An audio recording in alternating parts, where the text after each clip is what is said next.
So let us begin our lecture for today once again. Or I want to welcome back all of you to this morning class. I hope you're all doing very well. सब लोग इत्मीनान से हैं, किसी तरह की कोई परेशानी किसी को नहीं है. I hope you're all healthy and you're all doing well. All right. So okay, so आदर्श मेरा स्क्रीन आपको दिख रही है? यस सर, दिख रहा है. क्या लिखा है स्क्रीन पर? Effective atomic number. Effective atomic number, very good. So just a reminder, हम लोगों ने पिछली बार हम लोगों ने वर्नर्स थियरी पढ़ी थी, हम लोगों ने प्राइमरी वैलेंसी का कॉन्सेप्ट पढ़ा था, सेकेंडरी वैलेंसी का कॉन्सेप्ट पढ़ा था, और एक 1.25 घंटे या 1.5 घंटे का एक बहुत ही एग्जॉस्टिव लेक्चर इस पर हो चुका है. Now I am not going to revise, okay, क्योंकि मेरा रिवीजन में बहुत समय चला जाता है और आगे जितना मुझे बढ़ना है मैं नहीं बढ़ पाता हूं. So today I am not going to do any revision.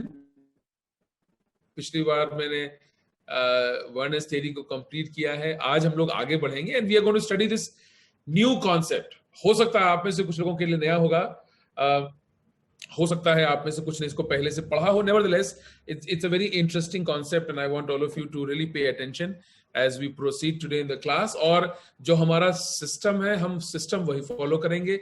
अगर आपके पास कोई प्रश्न होगा तो आप हैंड रेज कीजिए या चैट बॉक्स में आप अपना क्वेश्चन लिख के डाल दीजिए. And I keep looking at the chat box once in a while in between in case there is some question that you have to ask.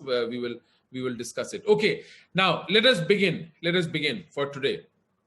And I want to see the raise of hands when I ask you this question.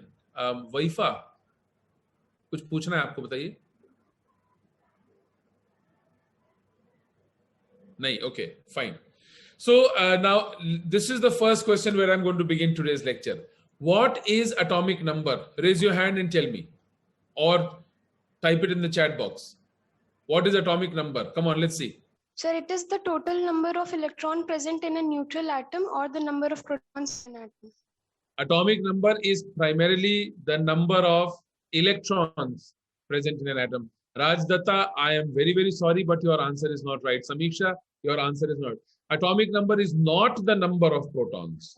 Al-Shifa Siddiqui, please remember, everybody please remember, atomic number is the number of electrons present in an atom, which is equal to the number of protons present in the nucleus. इसको समझिएगा. ये आप लोग सब लोग जवाब दे रहे हैं कि कृतिका यादव, नेहा यादव, सबने यही लिखा है atomic number is number of proton. I am afraid it is not.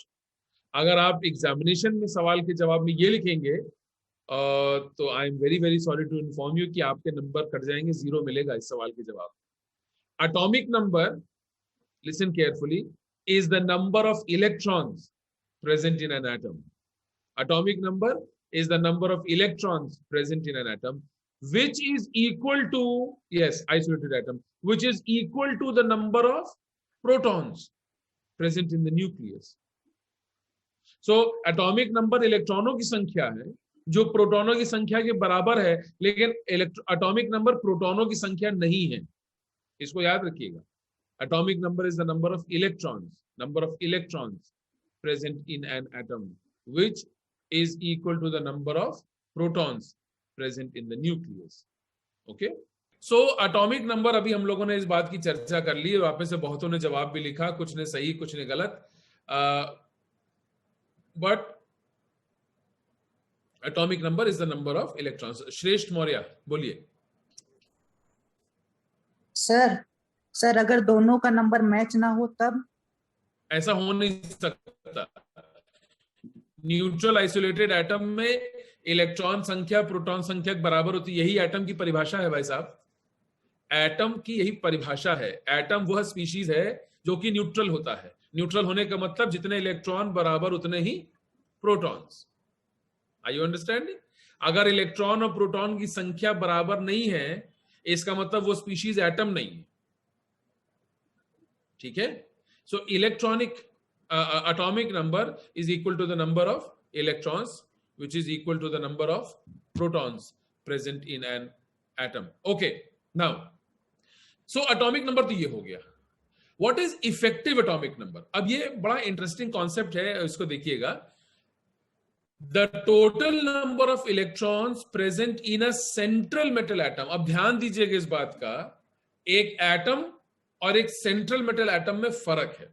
For example, copper, individual single isolated copper atom एक एटम है, लेकिन यदि कॉपर किसी कॉम्प्लेक्स कंपाउंड का पार्ट है तब उसको हम कॉपर एटम ना बोल करके हम कॉपर सेंट्रल मेटल एटम बोलते हैं, या सेंट्रल मेटल आयन. अगर आयनिक फॉर्म में है तो सेंट्रल मेटल आयन बोलेंगे, और अगर न्यूट्रल है तो उसको हम सेंट्रल मेटल एटम बोलेंगे. सो एटम एक चीज हो गई, और यदि वो एटम किसी कॉम्प्लेक्स कंपाउंड का पार्ट होगा, किसी कोऑर्डिनेट कंपाउंड का पार्ट होगा, तब ऐसी अवस्था में हम एटम ना बोल करके हम सेंट्रल मेटल एटम या सेंट्रल मेटल आयन वर्ड हम यूज करते हैं. सो एटॉमिक नंबर क्या है? एटॉमिक नंबर किसी भी एटम में पाए जाने वाले इलेक्ट्रॉनों की संख्या को बोला जाता है. Number of electrons present in an atom is its atomic number.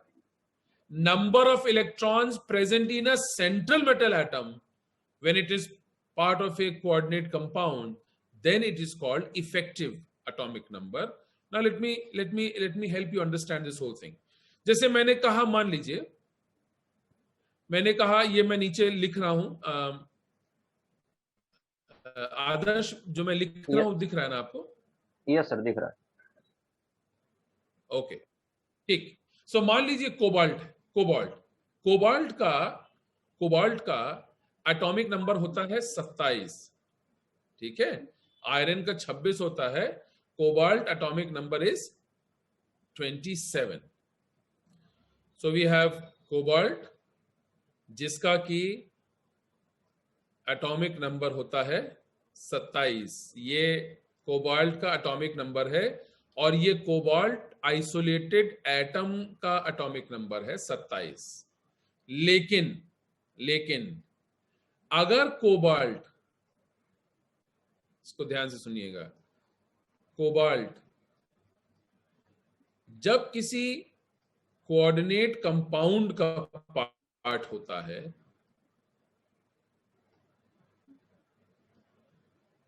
सो इधर देखिएगा, ये कोबाल्ट एटम है, ये कोबाल्ट एटम है जो कि आइसोलेटेड है, न्यूट्रल है इत्यादि.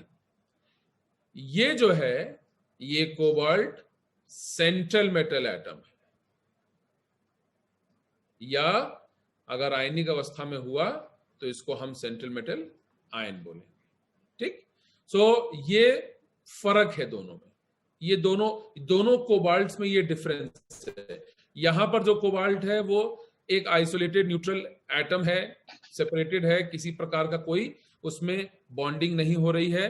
तो ऐसी अवस्था में इसके अंदर पाए जाने वाले इलेक्ट्रॉनों की संख्या को हम एटॉमिक नंबर कहते हैं. एटॉमिक नंबर, ठीक है, जेड एटॉमिक नंबर, इलेक्ट्रॉनों की संख्या.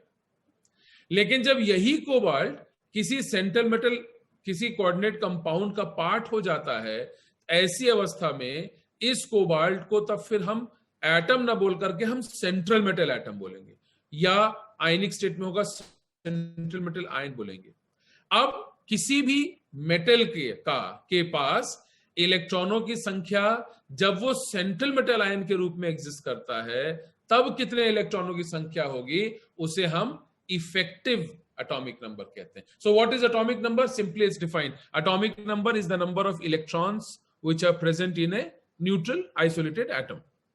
What is effective atomic number? Effective atomic number is the number of electrons present in a central metal atom or central metal ion when it is part of a coordinate compound. ये दोनों में एक basic difference है. So total number of electrons यहाँ screen पे लिखा है, total number of electrons present in a central metal atom or ion in a coordinate compound is called its effective atomic number. So जब भी एक atom central metal atom की तरह behave करता है, यानी किसी कोऑर्डिनेट कंपाउंड का पार्ट है, ऐसी अवस्था में उसमें टोटल नंबर ऑफ इलेक्ट्रॉन्स कितने होंगे, इलेक्ट्रॉनों की संख्या कितनी होगी, उसे इफेक्टिव एटॉमिक नंबर कहा जाता है, जबकि एटॉमिक नंबर किसी न्यूट्रल और आइसोलेटेड एटम में पाए जाने वाले इलेक्ट्रॉनों की संख्या को बोला जाता है।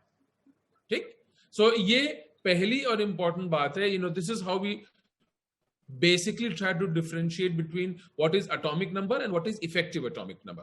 Now, effective atomic number is generally equal to the atomic number of the closest inert gas. Atomic number of the closest inert gas. ठीक, so generally देखा गया है कि एटॉमिक नंबर जो किसी भी सेंट्रल मेटल एटम या आयन का इफेक्टिव एटॉमिक नंबर उसका जो सबसे नजदीकी इनर्ट गैस होता है उसके एटॉमिक नंबर के बराबर होता है। हालांकि ऐसा कोई नियम नहीं है और ऐसे बहुत सारे उदाहरण हैं जहां पर सेंट्रल मेटल एटम या आयन का इफेक्टिव एटॉमिक नंबर उसके नियरेस्ट इनर्ट गैस के एटॉमिक नंबर के बराबर नहीं है, लेकिन कई जगहों पर, बहुत सारी जगहों पर ऐसा देखा गया है। इसीलिए इस बात को यहां पर मैंने मेंशन किया है that generally the effective atomic number is of a central metal atom or ion is equal to the atomic number of the closest inert gas. However, this is, let me please write it here, this is not a rule. This is not a rule, and there are many examples where the effective atomic number of a central metal atom or ion is not equal to the atomic number of the closest inert gas. Now you see here, अब देखिए हम किसी भी central metal atom या ion की effective atomic number को कैसे निकालते हैं, कैसे कैलकुलेट करते हैं। जैसे फॉर एग्जांपल अगर मैं आपसे कहूं कि आप किसी भी न्यूट्रल आइसोलेटेड एटम का एटॉमिक नंबर कैसे ज्ञात करेंगे, तो आप कहेंगे सर एटॉमिक नंबर मतलब उसके अंदर पाए जाने वाले इलेक्ट्रॉनों की संख्या, वही एटॉमिक नंबर। उसमें कोई कैलकुलेशन नहीं है, नंबर फिक्स है, इसीलिए किसी तरह कोई परेशानी नहीं है, नो प्रॉब्लम एट ऑल। लेकिन इफेक्टिव एटॉमिक नंबर हमको निकालना पड़ेगा। There is a certain calculation that is involved. Now what is the calculation? Listen very carefully, it's on the screen, so please see very carefully. Effective atomic number is equal to atomic number of the central metal atom. ठीक, अब हमारे case में central metal atom हमारा कौन सा है? Cobalt है। So atomic number of the central metal atom कितना हो गया? ये देखिए, वेट, ये पहली चीज है, ये दूसरी चीज है, और ये तीसरी चीज है। ठीक, सो पहली चीज क्या यहां वैल्यू आएगी? दूसरी चीज यहां क्या वैल्यू आएगी? तीसरी चीज यहां क्या वैल्यू आएगी? तब हम इफेक्टिव एटॉमिक नंबर कैलकुलेट कर लेंगे। पहला atomic number of the central metal atom या आयन। अब हम लोग इसी एग्जांपल को ले लें तो कोबाल्ट का एटॉमिक नंबर कितना है? कोबाल्ट का एटॉमिक नंबर है 27। सो ये वैल्यू 1 की जगह 27 आप लिख देंगे। ठीक है, atomic number of the central metal atom और आयन कितना है? याद रखिएगा, मैंने इफेक्टिव एटॉमिक नंबर नहीं बोला, atomic number of the central metal atom और आयन कितना है? सो कोबाल्ट का एटॉमिक नंबर है 27 minus now total number of electrons lost in the formation of central metal ion, यानी कि सेंट्रल मेटल एटम से वो सेंट्रल मेटल आयन में चेंज हुआ, यानी एटम से आयन में चेंज हुआ, यानी एटम, और एटम जो है वो कैटायन के रूप में यहां एग्जिस्ट करता है। कितने इलेक्ट्रॉन निकले? तो total number of electrons lost in the formation of central metal atom और आयन। अब आप देखिए इसको कैसे हम लोग कैलकुलेट करते हैं कि यहां पर कोबाल्ट का ऑक्सीडेशन स्टेट क्या है, इसको हम कैलकुलेट कैसे करेंगे। इसको देखिए जरा सा गौर से। अमीन जो है वो एक न्यूट्रल लिगेंड है, तो हमने इसको लिख दिया 0। एक Cl के ऊपर 1 माइनस चार्ज होता है, यहां 3 Cl है तो इनके ऊपर 3 माइनस चार्ज हो जाएगा। अब जितना स्क्वायर ब्रैकेट के अंदर है चार्ज, उतना ही चार्ज बाहर होना चाहिए। तो अगर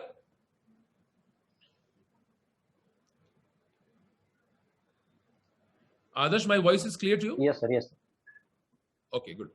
सो मैंने कहा कि स्क्वायर ब्रैकेट के बाहर जितना टोटल चार्ज है वही टोटल चार्ज स्क्वायर ब्रैकेट के अंदर होना चाहिए, ऑपोजिट होगा नेचुरली। तो अगर स्क्वायर ब्रैकेट के बाहर -3 है तो टोटल स्क्वायर ब्रैकेट के अंदर +3 होना चाहिए, और एमीन न्यूट्रल है, इसका मतलब कोबाल्ट पर क्या चार्ज हो जाएगा? +3। सो कोबाल्ट पर +3, अमीन न्यूट्रल, Cl पर -3। सो पहला हमने लिखा atomic number of central metal atom 27 हो गया। दूसरा हम लिख रहे हैं total number of electrons lost. कितने इलेक्ट्रॉन? +3 का मतलब 3 इलेक्ट्रॉन लूज हो गए। This is the oxidation state of the central metal ion. How many electrons have been lost from central metal, cobalt central metal atom? 3 electrons have been lost. So 27 - 3 plus total number of electrons gained from all ligands. अब यहां देखिए कितने ligands हैं, ध्यान रखिएगा। There are 6 ligands और एक ligand 2 electron देता है। इलेक्ट्रॉन पेयर होता है ना, लिगेंड जो है वो सेंट्रल आयन को इलेक्ट्रॉन्स। तो 6 लिगेंड में अगर एक लिगेंड ने 2 इलेक्ट्रॉन दिए तो 6 लिगेंड ने कितने इलेक्ट्रॉन दिए?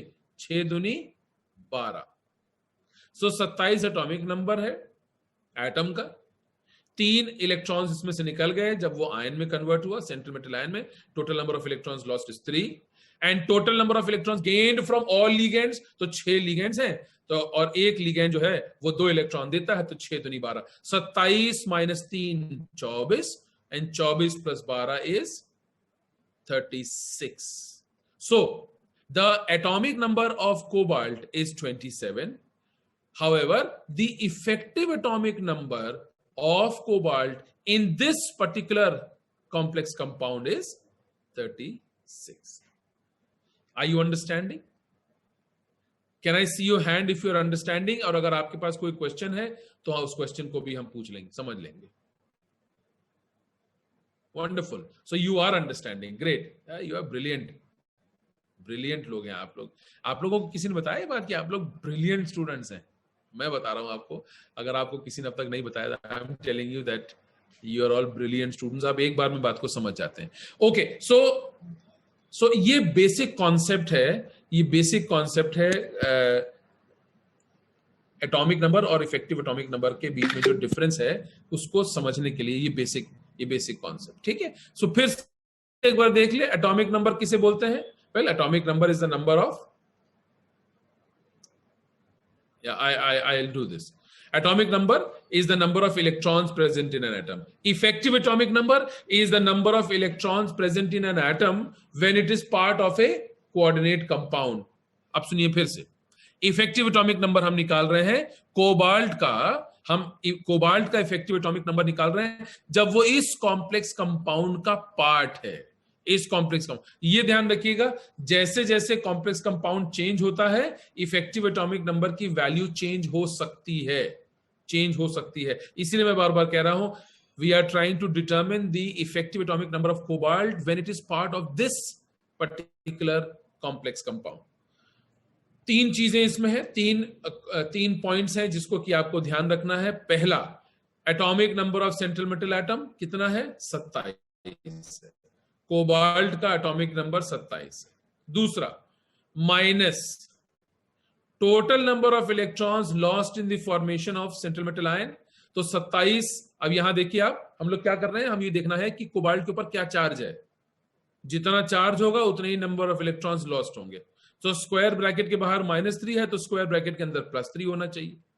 टोटल स्क्वायर ब्रैकेट के बाहर -3 है तो टोटल स्क्वायर ब्रैकेट के अंदर +3 होना चाहिए। एमीन न्यूट्रल लिगेंड है तो मानी बात है कि कोबाल्ट के ऊपर +3 चार्ज हो जाएगा, यानी -3 हो जाएगा। -3 का मतलब 3 electrons have been lost. Plus total number of electrons gained from all ligands. अब ये ध्यान रखिएगा, एक लिगेंड, 1 ligand gives 2 electrons। ठीक है, दिस इज, इसको हम कहते हैं वन पेयर ऑफ इलेक्ट्रॉन्स। सो एक लिगेंड 2 इलेक्ट्रॉन देगा। अब यहां पर कितने लिगेंड्स है देखिए, यहां पर 6 लिगेंड्स हैं। तो अगर एक लिगेंड 2 इलेक्ट्रॉन दे रहा है तो 6 लिगेंड कितने इलेक्ट्रॉन देंगे? 6 दूनी 12, तो प्लस 12 हो गया। अब 27 minus 3 is 24 and plus 12 is 36. So the atomic number of cobalt is 27, whereas the effective atomic number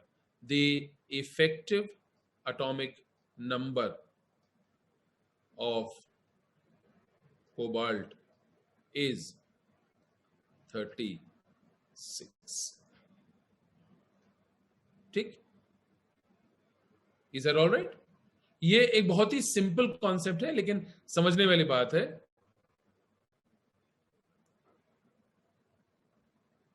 समझने वाली बात है ये। सो ओके, सो ये एक बेसिक आइडिया मैंने आपको दिया है। सबसे पहले आपको ये बात समझ में आ जानी चाहिए कि इफेक्टिव एटॉमिक नंबर क्या होता है, उसको हम लोग कैसे कैलकुलेट करेंगे। नाउ इसका स्क्रीनशॉट ले लीजिए, बिकॉज ये एक इंपॉर्टेंट स्लाइड है जिसमें फॉर्मूला भी लिखा हुआ है, फॉर्मूले के तीनों एस्पेक्ट्स लिखे हुए हैं, और कैसे हमने कोबाल्ट का एटॉमिक नंबर और फिर कोबाल्ट का इफेक्टिव एटॉमिक नंबर निकाला आपके सामने। So you please take a screenshot so that we can proceed. Now ये कुछ एग्जांपल्स हैं, और इस एग्जांपल को हम लोग एक एक करके अब हम लोग लेंगे और हम लोग इसको स्टडी करेंगे और हम लोग यहीं पर कैलकुलेट करेंगे। नाउ मैं ये चाहता हूं कि 1-2 का मैं करूंगा, फिर उसके बाद आप अपने आप अपनी कॉपी में कीजिए और देखिए किस तरह से आप कर पा रहे हैं इसको। ओके, लुक हियर एवरीबॉडी, यहां सामने देखिए स्क्रीन पर।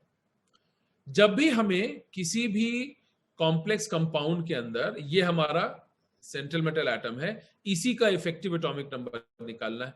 जब भी हम इफेक्टिव एटॉमिक नंबर निकालेंगे तो एक अप्रोच होता है ना, जैसे एक न्यूमेरिकल है, ये it's a kind of numerical, इसका एक अप्रोच होगा। अगर आपका अप्रोच सही है तो आप एक बार में सवाल को हल कर लेंगे, जवाब सही हो जाएगा, कोई प्रॉब्लम नहीं होगी। लेकिन अगर आपको सब कुछ आता होगा, आपका अप्रोच गलत है, maybe you will not be able to do it. Okay, so see here carefully. सबसे पहला काम, इसको अगर आप अपने मन पट्टिका पर दिमाग में लिख लीजिए या कॉपी में लिखना लिख लीजिए। सबसे पहला काम जो करना है, determine the charge on each species. जितने भी स्पीशीज हैं सबके ऊपर क्या चार्जेस हैं उसको आप डिटरमिन कीजिए।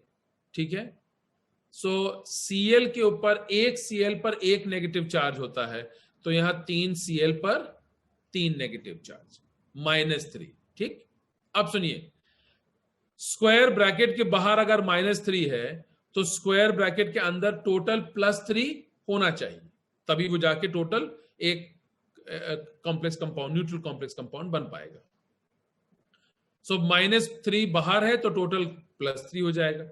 ओके, आप में से बहुत सारे लोग ऑलरेडी कैलकुलेशन करके आगे बढ़ रहे हैं, बहुत ही अच्छी बात है। I am very pleased, but as a teacher my job is to take into consideration the slowest student. जिसको समझ में आ गया आप बधाई के पात्र हैं, जिसको नहीं समझ में आया उसके हिसाब से मैं धीमे धीमे प्रोसीड कर रहा हूं। सो जिनको आ गया है आप अपना आगे करना शुरू कीजिए, जिनको नहीं आ रहा है उनके लिए मैं धीमे धीमे प्रोसीड कर रहा हूं। सो -3 स्क्वायर ब्रैकेट के बाहर, +3 टोटल स्क्वायर ब्रैकेट के अंदर होगा। अब देखिए, अमीन एक न्यूट्रल लिगेंड है तो ये हो गया 0। एक ही स्पीशीज बची है, वो है क्रोमियम। तो अगर -3 बाहर है तो क्रोमियम के ऊपर +3 चार्ज आ जाएगा। अब सुनिए, अब हमें इफेक्टिव एटॉमिक नंबर कैलकुलेट करना है। ओके, अब हम इफेक्टिव एटॉमिक नंबर कैलकुलेट कर रहे हैं। इसमें 3 एस्पेक्ट्स हैं। सबसे पहला एस्पेक्ट क्या है? सबसे पहला aspect atomic number of the central metal atom. So atomic number of chromium is, बोलिए, is it 24? Atomic number of chromium is 24। ये बात आप लोग अच्छे से जानते हैं, किसी तरह का कोई कंफ्यूजन की बात नहीं है। Okay, minus number of electrons lost, number of electrons lost when chromium atom changes to chromium ion, और यहां दिख रहा है 3, so 24 - 3 plus total number of electrons gained from all ligands। तो 6 लिगेंड्स हैं, एक लिगेंड से 2 इलेक्ट्रॉन, तो 6 लिगेंड से 12 इलेक्ट्रॉन। ठीक, so 24 minus 3 is 21 plus 12 is 33. So the atomic number of chromium is 24. The effective atomic number of chromium in this complex compound is what? 33. ठीक, are you understanding? Can I see a raise of thumb or a raise of hand अगर आपको ये बात समझ में आ गई है तो? सब लोग? Oh, brilliant, wonderful. सो आप लोग अपने आप से भी कर रहे हैं, ये बहुत अच्छी बात है। और जिनको सहायता चाहिए, मदद चाहिए, मैं उनके लिए इस काम को कर रहा हूं धीमे धीमे। So we will all be able to understand everything at the same time. Great, let's move forward. Now let's see this second वाला देखिएगा। सबसे पहला काम क्या करना है? Fix the charge on each of the species. अब देखिए ब्रोमीन, एक ब्रोमीन के ऊपर -1 चार्ज, तो 3 के ऊपर -3। स्क्वायर ब्रैकेट के बाहर -3 है, तो टोटल स्क्वायर ब्रैकेट के अंदर +3 होना चाहिए। पानी जो है, एक्वो जो है, वो एक न्यूट्रल लिगेंड होता है, सो ये 0 हो गया। तो कोबाल्ट के ऊपर चार्ज क्या आ जाएगा? +3। अब चलिए इफेक्टिव एटॉमिक नंबर हम कैलकुलेट कर रहे हैं। ओके, जो लोग आगे आगे बढ़ रहे हैं, बहुत अच्छी बात है, आप आगे कीजिए। और जिनके लिए मदद चाहिए, उनकी मदद मैं यहाँ पर कर रहा हूं, प्रयास कर रहा हूं। कोबाल्ट एटॉमिक नंबर 27, -3 इलेक्ट्रॉन्स निकले हैं, तो -3, प्लस 6 लिगेंड्स आए हैं, तो 12 इलेक्ट्रॉन्स जुड़ जाएंगे। तो 27 - 3 is 24, plus 12 is 36. So the atomic number of central matter of cobalt is 27, whereas the effective atomic number of cobalt in this complex compound is 36. आगे बढ़ते हैं। Let's move forward. Now see, ये बड़ा interesting है। Sulphate के ऊपर -2 charge already दिख रहा है आपको, और ये एक ही सल्फेट है, तो सल्फेट पर चार्ज क्या हो जाएगा? -2। ठीक है, अगर ये SO4 होल ट्वाइस होता तो ये -4 हो जाता, क्योंकि एक सल्फेट पे 2 चार्ज है, 2- हो गया। तो स्क्वायर ब्रैकेट के बाहर 2- है, तो स्क्वायर ब्रैकेट के अंदर क्या होना चाहिए? 2+ होना चाहिए। ठीक, सो हम लोग सबसे पहले सारी स्पीशीज के ऊपर, सल्फेट का हमने कर दिया, साइनाइड है, अमीन है, कॉपर है, इसके चार्जेस हम फिक्स कर लें। साइनाइड यूनी नेगेटिव होता है, -1, तो एक है, -1 चार्ज हो गया। अमीन न्यूट्रल लिगेंड है, तो ये हो गया 0। ठीक, अब देखिए बाहर -2 है, तो अंदर +2 होना चाहिए। तो अगर साइनाइड -1 है, तो कॉपर क्या हो जाएगा? +3। So +3 - 1 is +2, और फिर बाहर -2। इतना काम करने के बाद अब हम आगे प्रोसीड करेंगे for the determination of effective atomic number. ठीक, चलिए कॉपर का एटॉमिक नंबर इज व्हाट? 29। अगर आपको याद है, बहुत अच्छी बात। नहीं याद है अगर, तो भाई साहब याद होना चाहिए। You must remember that the atomic number of copper is 29. Number of electrons lost in the formation of iron is 3. और तीसरी aspect, number of electrons gained from all ligands. अब आप गौर से देखिएगा, 4 अमीन लिगेंड है और 1 साइनाइड है, तो 4 और 1 5, 4 और 1 5, और 5 दूनी 10। एक लिगेंड 2 इलेक्ट्रॉन देगा, तो 5 लिगेंड 10 इलेक्ट्रॉन देंगे। और वही बात मैंने लिख दी है यहां पर।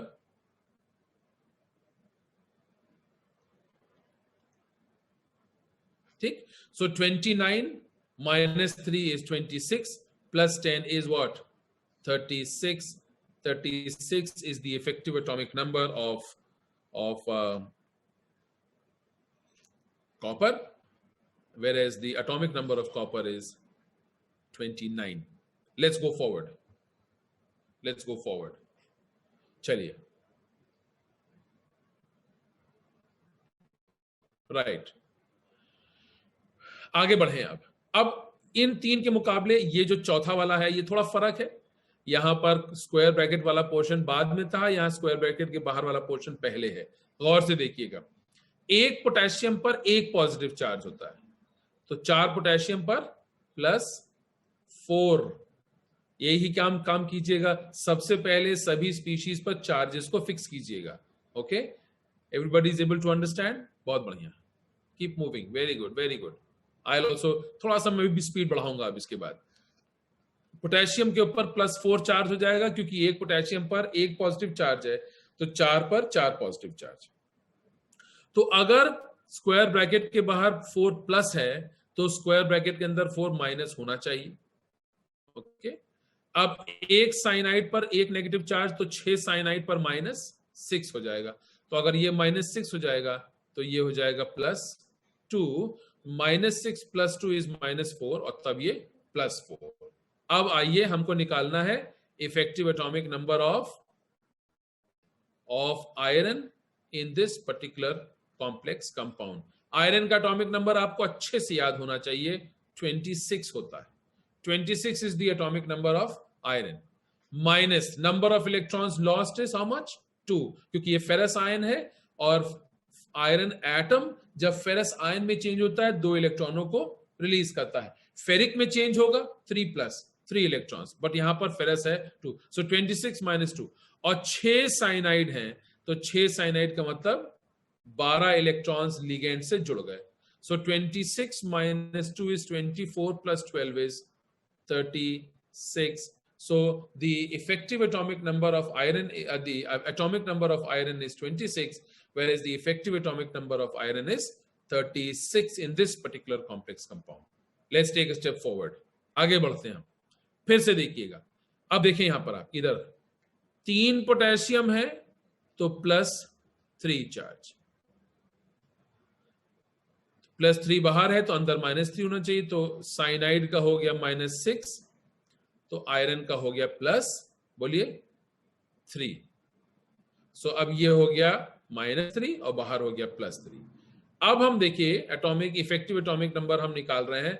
अब ये इंटरेस्टिंग बात है, देखिए इसके ऊपर वाले कॉम्प्लेक्स आयन कंपाउंड में भी आयरन का इफेक्टिव एटॉमिक नंबर निकल रहा था, और यहां पर भी हम आयरन का ही निकाल रहे हैं। लेट अस सी, सेम आता है या डिफरेंट आता है, क्या हो रहा है? Let us see, take a step forward. Okay, so iron atomic number is what? 26, very good. Minus number of electrons lost, देखिए ऊपर वाले में -2 था, यहां पर -3, क्योंकि फेरिक आयन है। प्लस 6 साइनाइड है, तो 12 लिगेंड। अब देखिएगा 26 - 3 is 23 + 12 is 35. So the effective atomic number of iron in K4FeCN6 is 36, while the effective atomic number of iron in K3FeCN6 is 35. ये इंपॉर्टेंट है। चलिए आगे बढ़ें। नाउ अभी तक हम लोगों ने जो सेंट्रल मेटल एटम आयन का जो हमने इफेक्टिव एटॉमिक नंबर निकाला है, वो कॉम्प्लेक्स कंपाउंड में निकाला था। अब हम कॉम्प्लेक्स आयन में निकाल रहे हैं। This is a complex ion, जिसमें हम जिंक का इफेक्टिव एटॉमिक नंबर कैलकुलेट करेंगे। गौर से सुनिए, ये अप्रोच किस तरह से होगा। आपको ऑलरेडी दिख रहा है कि स्क्वायर ब्रैकेट के ऊपर -2 + 2 चार्ज है। You can already see that there is +2 charge on the complex ion. इसका मतलब अंदर का जो भी कैलकुलेशन होगा उसका रिजल्ट +2 होना चाहिए। अब अमीन तो न्यूट्रल लिगेंड है, तो ये हो गया 0। तो अगर अमीन 0 हो गया, तो बचा जिंक, और जिंक के ही ऊपर क्या चार्ज हो जाएगा? +2 charge. So zinc has +2 charge, amine is neutral, तो मिला करके हो गया टोटल +2। आगे बढ़िए, इफेक्टिव एटॉमिक नंबर हमको किसका निकालना है? जिंक का। We are determining effective atomic number of zinc. अब आप देखिए, atomic number of zinc is how much? 30। अगर याद है, अच्छी बात, नहीं याद है तो होना चाहिए 30। Number of electrons lost is 30 - 2। Number of electrons gained, याद रखिएगा, जितने भी लिगेंड्स हैं multiply by 2 is the number of electrons gained. So 6 में से 6 का मतलब 12 इलेक्ट्रॉन्स गेन्ड है। सो 38 - 2 is 28 and 12 is 40. So the atomic number of zinc is 30, whereas the effective atomic number of zinc in this particular complex compound is 40. आप में से कितने लोग अपने आप कर पा रहे हैं? Can I see your hands? Thumbs up, hands, whatever. क्योंकि आप में से बहुत सारे लोग मुझे चैट बॉक्स में आंसर लिखते हुए भेज रहे हैं. बहुत ही बढ़िया. क्या बात है. So good. So good. Wow. मजा आता है. So let me remind you कि आप लोग ब्रिलियंट स्टूडेंट्स हैं. एक तो क्लास ऑनलाइन है, ऊपर से इफेक्टिव एटॉमिक नंबर का कैलकुलेशन है. You are all doing a wonderful job. Great. I am so proud of you. Alright, let's move forward. जब हम लोग की मुलाकात होगी क्लास में तो आप लोग सबको मैं समोसे खिलाऊंगा. ओके, याद दिलाइएगा कोई जन मुझे. Let's take a step forward now. यहां पर एक टाइपोग्राफिकल एरर हो गया मुझसे. CH नहीं है, ये CN है. ये ठीक है, साइनाइड है. ये just a typographical error, so don't mistake it. चलिए, अब देखिए यहां पर आप इस कॉम्प्लेक्स आयन में बाहर एक सिंगल पॉजिटिव चार्ज है. इसका मतलब अंदर के चार्जेस का एल्जेब्रिक सम +1 होना चाहिए. ये साइनाइड है, ये CH ना हो करके CN है. I just make this correction here only. ये पेन से ही मैं कर दे रहा हूं. CN है ये, ठीक है ना, सो दैट आपको किसी तरह का कंफ्यूजन ना हो. ओके, सो बाहर प्लस सिंगल चार्ज है तो अंदर के चार्जेस का एल्जेब्रिक सम +1 होना चाहिए. तो ये साइनाइड, एक साइनाइड पर -1 चार्ज, तो दो साइनाइड पर -2 चार्ज हो जाएगा. तो सिल्वर के ऊपर क्या होगा? +3 -2 +1 होगी. ठीक, ये अप्रोच है. अब हम लोग निकालते हैं effective atomic number. Effective atomic number. Okay, now चलिए बताइए, what is the atomic number of silver? हाँ जी,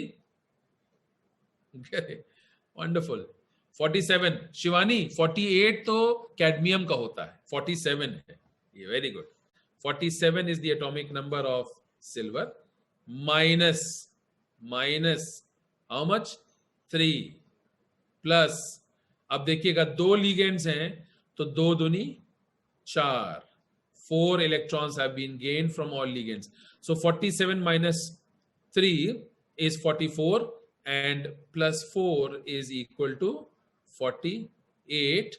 So effective atomic number of silver is 48, whereas the atomic number is 47. So 47 minus 3 is 44 plus 4 is 48. Let's move forward. मैं pen का colour change कर रहा हूं क्योंकि मैं बोर हो गया. So I'll just change it, okay? चलिए, अब देखिए, इधर देखिए सारे लोग. I want you to just hold for a while and see here. See carefully.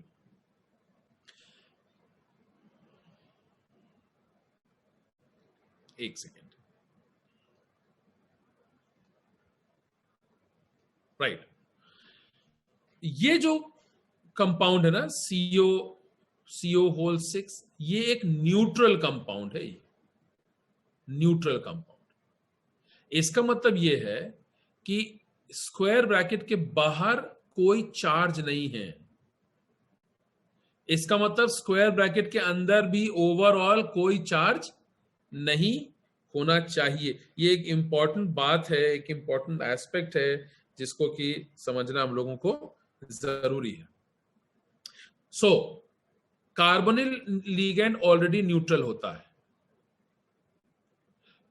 और अगर कॉम्प्लेक्स कंपाउंड न्यूट्रल है तो इसका मतलब कोबाल्ट का हमारा ऑक्सीडेशन स्टेट भी 0 ही होगा. There is no loss of electron. So this is the central metal atom. इसका कंपाउंड का नाम है हेक्सा कार्बोनिल कोबाल्ट. देखिए, इफेक्टिव एटॉमिक नंबर, ठीक है. Okay, cobalt atomic number is 27 -0, no electrons lost, plus 6 दूनी 12. So 27 and 10, 37 and 2, 39 is the effective atomic number of cobalt in this particular complex compound. 39. Brilliant. Wonderful. You're all doing so well. Saloni, you wanted to ask something? Yes, sir. Sir, in the cases where we have the anionic complex, for example, in K4 FeCN6, sir, this central metal ion, if it is K4 is an atom which is donating the electron to the central metal atom. Listen, Then listen. how we are subtracting -4? We are determining, इसमें potassium का कहीं कोई role ही नहीं. Potassium का role सिर्फ आता है iron के ऑक्सीडेशन स्टेट को डिटरमिन करने में. That is all. +4, listen, potassium के ऊपर जो +4 लिखा है ना, वो +4 का मतलब +4 डोनेट करता है वो नहीं है. पोटेशियम के ऊपर जो +4 लिखा है वो ये इंडिकेट कर रहा है कि पोटेशियम पर चार्ज क्या है. +4 on potassium does not indicate loss of 4 electrons. It indicates that the charge on potassium is +4. Why do we need the charge on potassium? Because on the basis of the charge on potassium, we will determine the charge of iron. Why the charge of iron is important? Because iron has lost a certain number of electrons in the formation of central metal ion. कितना electron iron ने loose किया है ये इस बात पे निर्भर करता है कि पोटेशियम के ऊपर क्या चार्ज है. इसीलिए हमको K4 में +4 लिखना पड़ा है, K3 में +3 लिखना पड़ा. +4 and +3 does not mean potassium has lost electrons. It simply means that the charge on potassium is +4. Therefore, the charge on iron will be +2. The charge on potassium is +3. Therefore, the charge on iron will also be +3. Because on the basis of total charge outside the square bracket, we are determining the total charge inside the square bracket. Are you understanding? Sir, but जब हम लोग इसका complex का जब हम लोग diagram बनाते हैं तो हम लोग यही कहते हैं ना कि वो एनायनिक बॉन्ड बना रहा है. एनायनिक बॉन्ड बना, सॉरी आयनिक बॉन्ड. हाँ. तो जब वैसे sir number of electron lost है ना, तो सर जब Fe का सर जब हम लोग स्ट्रक्चर बनाएंगे तो CN6 जो है वो हमारा कोऑर्डिनेट कंपाउंड्स बनाया है. सुनिए मेरी बात सुनिए. You are mixing two things together. Don't mix two things together. Iron central metal ion है. हाँ. इसने 6 बॉन्ड्स बनाए हैं साइनाइड के साथ और 12 इलेक्ट्रॉन्स गेन कर लिए. हाँ. आयरन पोटेशियम के साथ आयनिक बॉन्ड से जुड़ा हुआ है. Please understand. आयनिक बॉन्ड से जुड़े होने का मतलब ये नहीं है कि यहां पर पोटेशियम ने आयरन को 4 इलेक्ट्रॉन्स दे दिए. नहीं, ये मतलब नहीं है इसका. It simply means that the bond between iron and potassium is आयनिक, जो पानी की प्रेजेंस में टूट जाएगा. इतनी ही बात को एक्सप्लेन करने के लिए ये कहा जाता है कि पोटेशियम और आयरन के बीच में आयनिक बॉन्ड है. बट देयर इज नो, ध्यान रखिएगा, there is no transfer of electron from potassium to iron.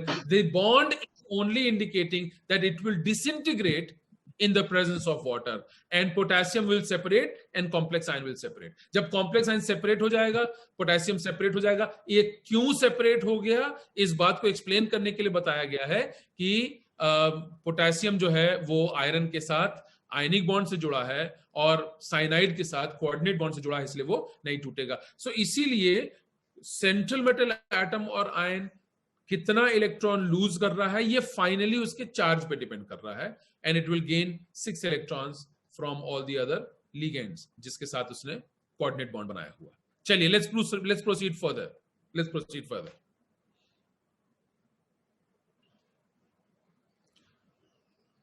Okay good, आप लोग आगे प्रोसीड कर रहे हैं. वंडरफुल. चलिए अगला देखते हैं. अब आप देखिएगा CuCN4 3 नेगेटिव. इसके ऊपर ओवर चार्ज 3- है. इसका मतलब कि स्क्वायर ब्रैकेट के अंदर के एल्जेब्रिक सम जो है वो 3- होना चाहिए, तभी टोटल 3- जाएगा. तो साइनाइड के ऊपर हो गया -4. अब मैं रिपीट कर रहा हूं फिर से, एक साइनाइड पर 1- चार्ज है तो 4 साइनाइड पर 4- चार्ज जाएगा. और अगर 4- साइनाइड पर हो गया तो कॉपर के ऊपर क्या होना चाहिए, बोलिए मुझे जल्दी से टाइप करके बताइए कि कॉपर के ऊपर क्या चार्ज होगा अगर साइनाइड पर -4 है तो. जी, what will be the charge on copper? +1 +2 +3 +4, how much? Very good, it will be +1. So -4 + 1 makes it -3. Now effective atomic number. अब हमको निकालना है कॉपर का effective atomic number 27.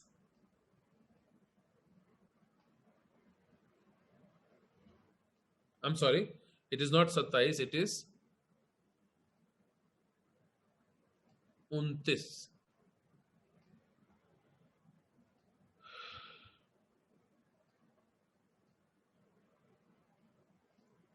So this is 29.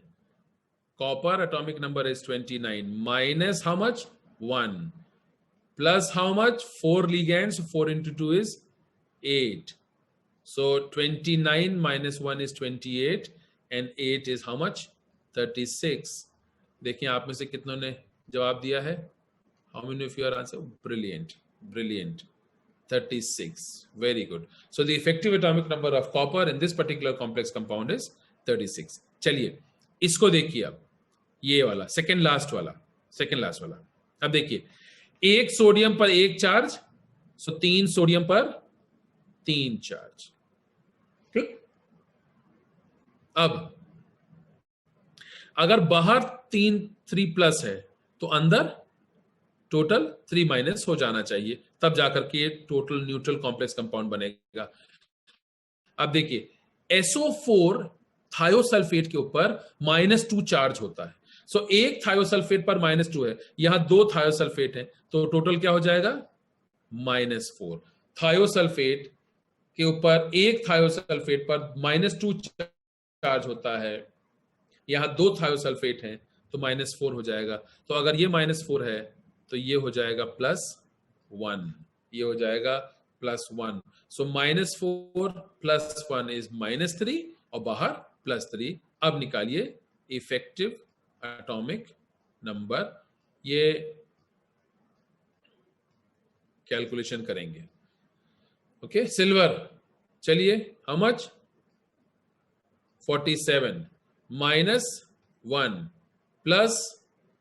Plus thiosulphate के ऊपर प्लस कितना हो जाएगा? 4. So 2 थायोसल्फेट हैं, 4 इलेक्ट्रॉन आ जाएंगे. So 47 minus 1 is 46 plus 4 is how much? 50, which means the effective atomic number of silver in Na3AgS2O4 whole twice is 50. Brilliant. All of you are doing very, very well. And the last one. अब देखिएगा, अभी देखिए यहां पर square bracket के बाहर कोई charge नहीं लिखा हुआ है, तो हम मान के चल रहे हैं कि न्यूट्रल है, but let us see and calculate. Amine neutral है, नाइट्रो एनायनिक है -1, साइनाइड -1, क्लोराइड -1, तो कोबाल्ट पर क्या हो जाएगा? +3. सो ये +3 हो गया. क्लोरिडो या क्लोराइड जो है, क्लोरो लिगैंड -1, साइनो -1, नाइट्रो -1, अमीन न्यूट्रल, तो -3 टोटल हो गया और ये +3, तब जाकर के ये न्यूट्रल कॉम्प्लेक्स कंपाउंड हो जाएगा. अब effective atomic number of cobalt, so cobalt is 27 -3 plus एक अमीन, एक नाइट्रो, एक साइनो, एक क्लोरो, यानी 4 लिगेंड्स हैं, तो 4 दूनी 8, 4 2s are 8. So 27 minus 3 is 24 and 8 is 32. The effective atomic number of cobalt in COCl, Cn, NO2, NH3 is 32. Wonderful. Can I see a raise of hands or thumbs if you have understood this concept? Brilliant. Wonderful.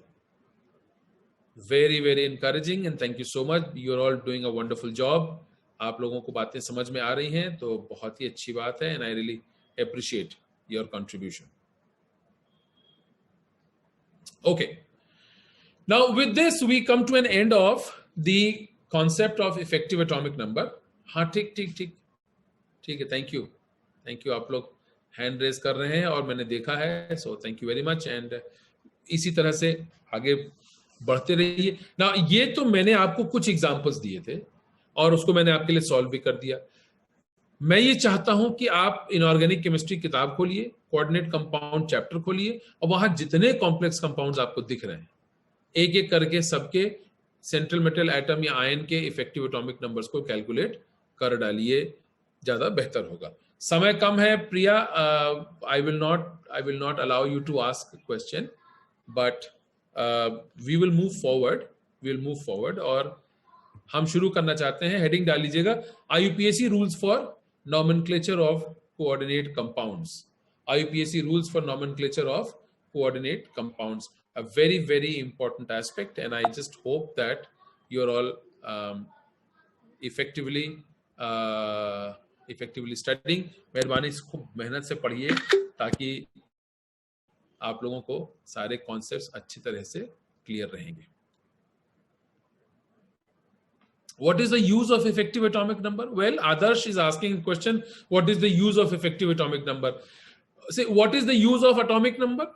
Well, we are able to find out the number of electrons in an atom.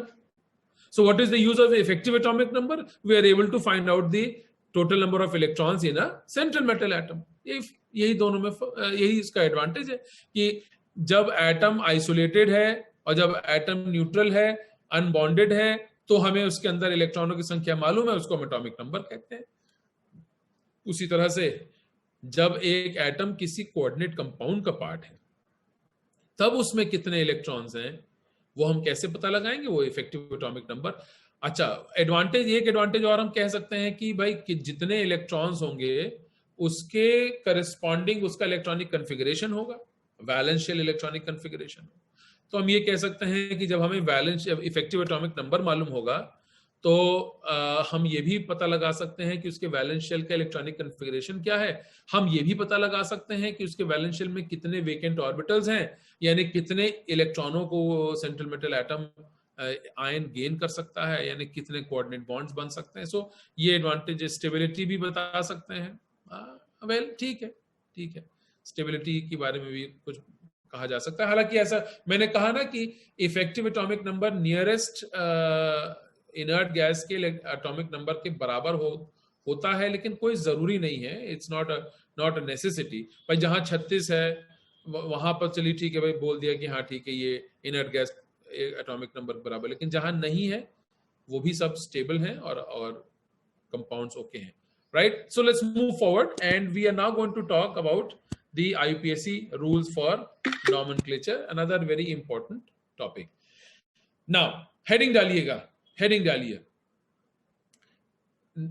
The naming of coordinate compounds begins with this first topic, the naming of the central metal atom या ion. अब देखिए, हम लोग इस बात को जानते हैं कि किसी भी कॉम्प्लेक्स कंपाउंड के कई पार्ट्स होते हैं, ठीक है? देखिए, एक पार्ट होता है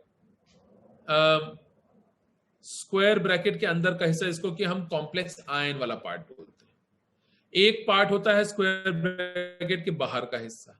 एक पार्ट होता है सेंट्रल मेटल एटम आयन। एक पार्ट होता है लिगेंड्स। इसका मतलब कई तरह के इसके पार्ट्स हैं और सभी पार्ट्स का नॉमेनक्लेचर किस आधार पर होगा ये बात हम लोगों को सीखना पड़ेगा। जैसे फॉर एग्जांपल, अब मान लीजिए नॉमेनक्लेचर, हिंदी अगर सरल भाषा में बोला जाए तो नॉमेनक्लेचर का मतलब नामकरण। और हमारे यहाँ भारत वर्ष के अंदर में अब ये बात हम लोग अच्छे से जानते हैं कि भारत देश के अंदर में नामकरण जो है ना वो एक बड़ी इंपॉर्टेंट विधि मानी जाती है, बहुत इंपॉर्टेंट विधि मानी जाती है। और उसके ऊपर बहुत सारे नॉर्म्स लगते हैं और कुंडली बनती है और तमाम चीजें होती हैं। और लड़के वाले जो हैं, पापा के घर के साइड वाले जो हैं वो अपना नियम लगाते हैं और माँ के साइड वाले, लड़की की साइड वाले जो हैं वो अपना नियम लगाते हैं। सारे लोग, बुआ, चाची, ताई, काकी, देखा ना जब नामकरण होता है ना तो ये सारे घर के बुजुर्ग आते हैं, फिर ये बैठ के अपना अपना सुझाव देते हैं कि लड़के का क्या नाम होना चाहिए, बिटिया का क्या नाम होना चाहिए। तो बड़े सारे सजेशंस आते हैं। और बाप माँ और खास तौर से माँ जिसने डिलीवरी की है, जिसका वो बेबी है, उससे कोई नहीं पूछता होता। तो बताओ तुम क्या चाहती हो कि तुम्हारे बेटे का, तुम्हारी बेटी क्या नाम हो, उससे कोई नहीं पूछता है। जिसने 9 महीने उसको अपनी कोख में रखा, इतनी परेशानियां सही, डिलीवरी हुई, तकलीफ में है, परेशानी में है, दर्द में है, सब कुछ है, उससे कोई नहीं पूछ रहा है। और बाकी सारे लोग अपना ज्ञान उसमें लगाए रहते हैं। और इनफैक्ट एक दो जगहों पर मैंने देखा कि लोगों में काफी आपस में अनरेस्ट भी हो जाता है। लड़के वाले कह रहे हैं कि ये नाम होना चाहिए, सुशीला नाम होना चाहिए लड़की का, लड़की वाले कह रहे हैं नहीं अनीता नाम होना चाहिए। तो सुशीला और अनीता के बीच में झंझट होने लगती है कि फाइनली इस बच्चे का क्या नाम होगा। ओके, मेरे ख्याल से मुझे ऐसा लगता है कि अगर बच्चों के नॉमेनक्लेचर के लिए भी रूल्स बन जाए तो बहुत अच्छा होगा। भाई बच्चे का क्या नाम होगा, तो अगर ये एक नियम बन जाए कि बच्चे का नाम जो है ना, वो बाप माँ के जो नाम है उनके जो पहले 2 अक्षर हैं उसी को ले लीजिए और उसी से जो वर्ड तैयार होगा वही बच्चे का नाम हो जाएगा। अगर ऐसा हो जाए तो आसान हो जाए, सारी झंझटें खत्म हो जाएगी। अब बच्चे के पापा का नाम राकेश है तो रा ले लिए, और बच्चे की जो माँ है उसका नाम मान लीजिए अनीता है तो एन ले लीजिए, तो रा एन, हो गया, काम खत्म। नो झंझट, नो लड़ाई, no tension, everything is over. सबको पहले से मालूम रहेगा इसका क्या नाम है। अगर ऐसा कुछ हो जाए तो मेरे ख्याल से भारत देश के अंदर में एक या परेशानी समाप्त हो सकती है। All right, so we are beginning with the naming of the central metal atom या आयन। ओके, ये है हमारा सेंट्रल मेटल एटम या आयन, जिसके नॉमेनक्लेचर की बात हम शुरू करने जा रहे हैं। सुनिए ध्यान से। इन an ionic complex compound, what is the meaning of ionic complex compound? Ionic complex compound का मतलब वो कॉम्प्लेक्स कंपाउंड जो डिसोशिएट होकर के सिंपल आयन और कॉम्प्लेक्स आयन में टूट सकता है, उसे आयनिक कॉम्प्लेक्स कंपाउंड कहा जाता है। तो ये आयनिक कॉम्प्लेक्स कंपाउंड है, ये न्यूट्रल कॉम्प्लेक्स कंपाउंड है। ये डिसोसिएशन, इसका डिसोसिएशन पॉसिबल नहीं है। इसका डिसोसिएशन क्यों पॉसिबल नहीं है? क्योंकि स्क्वायर ब्रैकेट के बाहर कुछ भी नहीं है, जो कुछ भी है स्क्वायर ब्रैकेट के अंदर है। इसका मतलब जो कुछ भी है वो सेंट्रल मेटल आयन से कोऑर्डिनेट बॉन्ड से जुड़ा है, डिसोशिएट नहीं होगा, डिसोशिएट नहीं होगा, इसीलिए नॉन आयनिक है। सो आयनिक वो है जिसमें स्क्वायर ब्रैकेट के बाहर कुछ पार्ट है, आयनाइजेशन स्फीयर में कुछ पार्ट है, वो सेंट्रल मेटल आयन से आयनिक बॉन्ड से जुड़ा हुआ है, वो टूट के अलग हो जाएगा सिंपल आयन के फॉर्म में, और कॉम्प्लेक्स कंपाउंड, कॉम्प्लेक्स आयनिक अलग बने, तो आयनिक कॉम्प्लेक्स कंपाउंड है। फिर एक प्रकार है जिसको हम नॉन आयनिक या हम न्यूट्रल कॉम्प्लेक्स कंपाउंड भी कहते हैं। So in an ionic complex compound the cation, अब देखिएगा ये आयनिक कॉम्प्लेक्स कंपाउंड है ना, तो ये वाला जो पार्ट है इसको हम कहते हैं cationic part. This is the cationic part. ये क्या है? इसको हम कहते हैं the anionic part. Cationic part क्यों कह रहे हैं? क्योंकि इसके ऊपर पॉजिटिव चार्ज है। एनायनिक पार्ट क्यों कह रहे हैं? क्योंकि इसके ऊपर नेगेटिव चार्ज है। तो ये आयनिक कॉम्प्लेक्स कंपाउंड है जिसमें कि पोटेशियम कैटायनिक पार्ट है और ये जो कॉम्प्लेक्स आयन है ये एनायनिक पार्ट है। ये नियम ये कहता है कि किसी भी आयनिक कॉम्प्लेक्स कंपाउंड में कैटायन का नाम सदैव पहले लिखा जाएगा। The cation will always be named first followed by the naming of the anion part, anionic part. अब कैटायनिक पार्ट देखिए पोटेशियम है, तो आपने क्या लिख दिया? पोटेशियम। एज पर रूल नाम सबसे पहले पोटेशियम। पोटेशियम बाद में क्यों नहीं आया? वेल, पोटेशियम बाद में इसलिए नहीं आया क्योंकि as per rule the cationic part will be named first. फिर से सुनिएगा, in an ionic complex compound the cationic part will always be named first followed by the naming of the anionic part. तो cationic part potassium है, सबसे पहले लिख दिया potassium. अब सुनिए, ये एनायनिक पार्ट है जिसका नाम बाद में आएगा, तो एनायनिक पार्ट का नाम आ गया हेक्सासाइनोफेरेट। अब ये हेक्सासाइनोफेरेट नाम कैसे आया, ये एक अन्य बात है। जब आगे हम नॉमेनक्लेचर में बढ़ेंगे तब हम लोग इसको स्टडी करेंगे कि इसका नाम हेक्सासाइनोफेरेट कैसे पड़ा। अभी फिलहाल इतना समझ लीजिए कि कैटायनिक पार्ट का नाम पहले, एनायनिक पार्ट का नाम बाद में आएगा। तो कैटायनिक पार्ट पोटेशियम है, पहले पोटेशियम लिख दिया। एनायनिक पार्ट बाद में है, एनायनिक पार्ट का नाम बाद में लिख दिया, और फिर उसके बाद स्क्वायर ब्रैकेट में 2 है। What is 2? दिस 2, ध्यान से सुनिएगा, this is the oxidation state of the central metal ion, the oxidation state of the central metal ion. ठीक है, अभी ऑक्सीडेशन स्टेट 2 कैसे हो गया? देखिए यहां टोटल -4 है ना, तो ये -6 है, -6 + 2 makes it -4। So potassium hexacyanoferrate 2, ferrate 2 का मतलब आयरन के ऊपर चार्ज 2 है। ये ध्यान रखिएगा, यहां पर जो रोमन न्यूमरल में लिखा है ना, वो कॉम्प्लेक्स आयन का चार्ज नहीं है, वो सेंट्रल मेटल आयन का चार्ज है। So potassium hexacyanoferrate 2 is the name of this complex compound, और ये एक आयनिक कॉम्प्लेक्स कंपाउंड है, आयनिक कॉम्प्लेक्स कंपाउंड है, जिसमें कैटायनिक पार्ट का नॉमेनक्लेचर पहले होगा तो पोटेशियम लिख दिया, और एनायनिक पार्ट का नॉमेनक्लेचर बाद में हो गया तो हेक्सासाइनोफेरेट बाद में आया। 2 जो है वो complex ion, central metal ion का जो ऑक्सीडेशन स्टेट है, वो यहां पर रोमन न्यूमरल में लिखा जाएगा। अभिषेक, मेरी एक बात बहुत ध्यान से सुनिएगा, जो मैं डिस्कस कर रहा हूं क्लास में, मेहरबानी से उसी की बात कीजिए। मैं एक कॉम्प्लेक्स कंपाउंड की चर्चा कर रहा हूं, let me first finish that, then I will answer what you are asking. I cannot be discussing something with the class and then answer something completely different to you. That's not possible. Okay, ये class का decorum है। Feel free to ask me questions, मुझे अच्छा लगता है विद्यार्थी सवाल पूछे, लेकिन एक डेकोरम है, और डेकोरम ये है, जो मैं पढ़ा रहा हूं, जो मैं बता रहा हूं, उसी से अगर रिलेटेड कुछ पूछना है तो पूछिएगा। ठीक है, अदरवाइज क्या होगा, मैं बाकियों को कुछ और पढ़ा रहा हूं, आपको किसी और बात का जवाब दे रहा हूं। इसका मतलब कि आप क्लास में जो मैं बता रहा हूं आप वो सुन ही नहीं रहे हो, आप तो कुछ और अपना कर रहे हैं। So that is not acceptable, and I will not be able to answer questions which is not related to what I am teaching at the moment. So you have to pay attention over here कि मैं क्या पढ़ा रहा हूं। ठीक है, so ये cationic part पहले हो गया, एनायनिक पार्ट बाद में। इसका मतलब जब भी हम किसी आयनिक कॉम्प्लेक्स कंपाउंड का नॉमेनक्लेचर करेंगे, सबसे पहले आप उसको डिसोशिएट कीजिए, देखिए कैटायनिक पार्ट कौन सा है, एनायनिक पार्ट कौन सा है, तब कैटायनिक पार्ट पहले लिखिए, फिर एनायनिक पार्ट। चलिए, let's look at the other example over here. अब देखिए, ये हमारा कॉम्प्लेक्स आयन जो है, कॉम्प्लेक्स कंपाउंड, इससे फर्क है, ये भी आयनिक है लेकिन इससे फर्क है। क्या फर्क है इसमें, गौर से सुनिएगा। यहां पर कैटायनिक पार्ट सिंपल आयन था और एनायनिक पार्ट कॉम्प्लेक्स आयन था। यहां इस वाले सेकेंड वाले कॉम्प्लेक्स कंपाउंड में ये जो है, ये पूरा सिस्टम चेंज हो गया। यहां पर कैटायनिक पार्ट जो है वो कॉम्प्लेक्स आयन है, ये कैटायनिक पार्ट है। Okay, this is the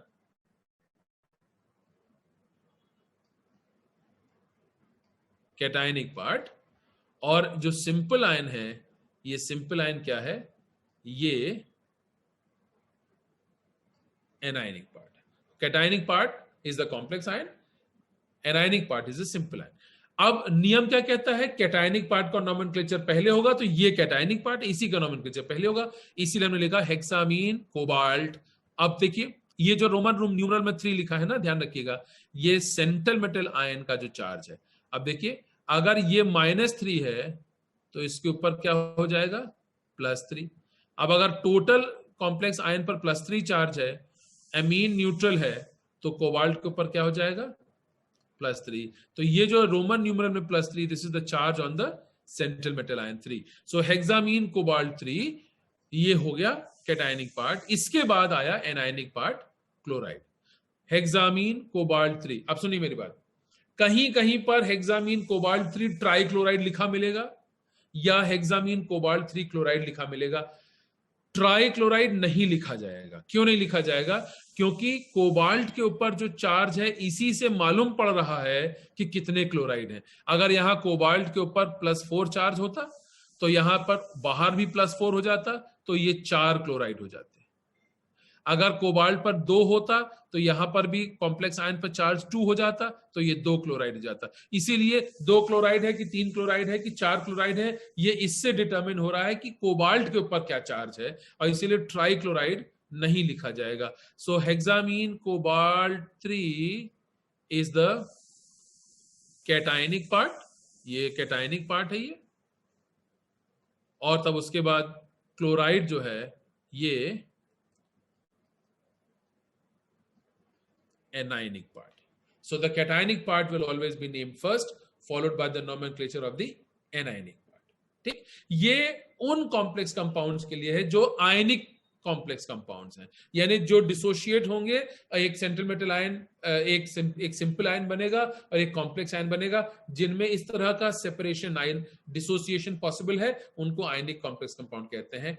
however in a neutral complex compound या non-ionic complex compound, the name of the complex compound is written as one single word. अब देखिए एक बड़ी इंपॉर्टेंट बात है जो आपको मुझे बतानी है. मैं इस पॉइंट तक इसलिए रोक के रखा था क्योंकि उस बात को समझने के लिए बी पॉइंट को समझना जरूरी है. कैटायनिक पार्ट और एनायनिक पार्ट के बीच में एक स्पेस होगा, एक गैप होगा. Potassium space hexacyanoferrate 2, hexammine cobalt 3 space chloride. इसका मतलब पोटेशियम एक भाग है, फिर स्पेस, और हेक्सासाइनोफेरेट 2 दूसरा भाग हो गया. Cationic part, anionic part. यहां पर हेक्सामीन कोबाल्ट 3. अच्छा, ये बाय द वे, ये जो, एक सेकंड रुकिए, मैं एक करेक्शन कर देता हूं, जस्ट अ मिनट.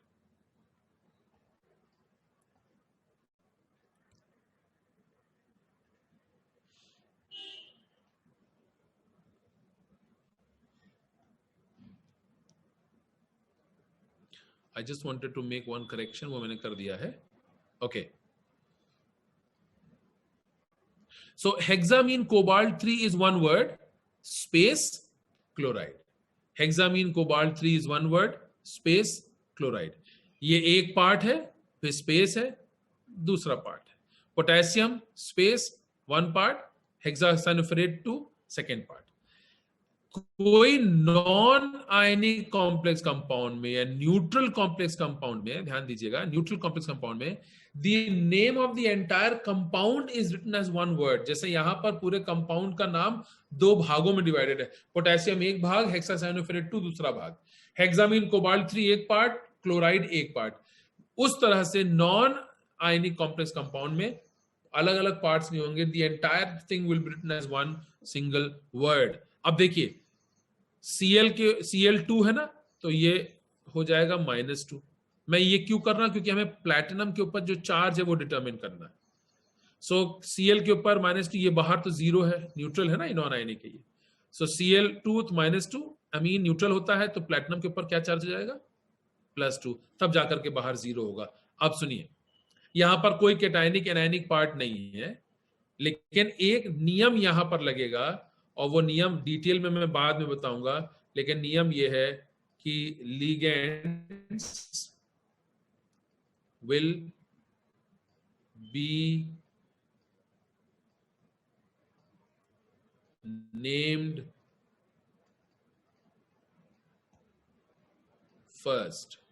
ये नियम है जिसको और बहुत विस्तार से हम बाद में इसको हम डिस्कशन करेंगे, लेकिन अभी फिलहाल सिर्फ इतना समझ लीजिए कि अमीन लीगेंड है, Cl लीगेंड है, इनका नाम पहले लिखा जाएगा. तो टेट्रामीन 4 है तो टेट्रामीन, 2 Cl है तो डाइक्लोरो, और तो फिर platinum 2. And this whole thing will be written as one word. This will be written as one single word. One single word का मतलब यही है कि ये जो हमारा कॉम्प्लेक्स कंपाउंड है, ये नॉन आयनिक या न्यूट्रल कॉम्प्लेक्स कंपाउंड. तो इतनी बातें हैं, इतने रूल्स हैं as far as the nomenclature of the central metal ion is concern. अगर आयनिक कॉम्प्लेक्स कंपाउंड है तो कैटायनिक पार्ट का नॉमेनक्लेचर पहले होगा, एनायनिक पार्ट का बाद में होगा, और कैटायनिक और एनायनिक पार्ट के बीच में एक स्पेस होगा, दो भाग अलग अलग दिखाई देंगे.